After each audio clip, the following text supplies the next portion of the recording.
تا دێت توشبوون بە نەخۆشی شەکرا لە سەرتاسەری جیهان ڕوو لە هەڵکشان دەکات و لە کوردستانیش ڕێژەی توشبوون لە ناو گەنجان ڕووی لە هەڵکشان کردووە. پزیشکان هۆشداری دەدەن لە جۆرەکانی نەخۆشیەکە و پشتگوێخستنی لە نێو گەنجان.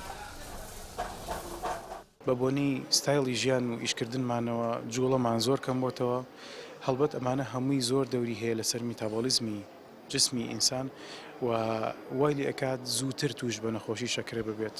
لەوانەیە پێشتر ئەگەر نەخۆشی شەکرە لە 50 ساڵ بەرەوسەرەوە معڕەز بوویتایە بۆ نەخۆشی شەکرە، ئێستا نەخێر هاتوۆتە خوار و مناڵیش زۆر ئێستا معڕەزە تەوان بۆ نەخۆشی شەکرە کە خۆی بە شێوەیەکی گشتی دوو جۆری هەیە. جۆری یەکەمی هەر لە مناڵیەوە دەرەکەوێت و جۆری دووهەمی زیاتر لە 40 ساڵ بەرەوسەرەوە زیاتر دەرەکەوێت. بەڵارێزی بە شێوەیەکی گشتی یەکەم شت ئەبێت لە خواردنەوە دەست پێ بکەین. ئەگەر ئێمە جوڵەش دەوام ڕێگەمان پێنایەت یاخود لایفستایلمان یان ژیانی ئیشکردنمان ڕێنایەت زۆر بجوڵین، خواردنەکە زۆر گرنگە. زیاتر خواردنەکانمان بەرە و خواردنی تەندروست بەرین کەویش سەوزەواتە، میوەکانە، یاخود بڵین کەمکردنەوەی کاربۆهایدرێتە و زیادکردنی پرۆتینە بە شێوەیەکی گشتی.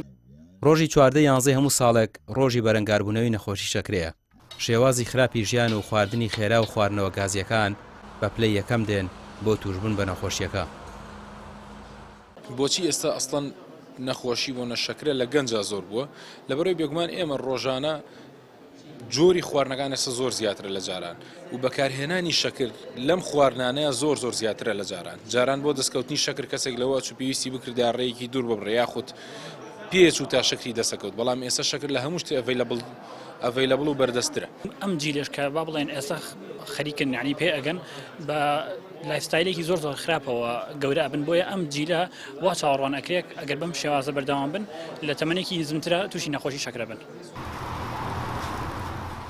بەپێی ئامارەکان ساڵانە زیاتر لە 4 ملیۆن کەس لە سەرتاسەری جیهان بە نەخۆشی شەکرە گیان لەدەست دەدەن و ڕێژەکەش لە نێوان تەمەنی 20 ساڵان بۆ 79 ساڵیدایە.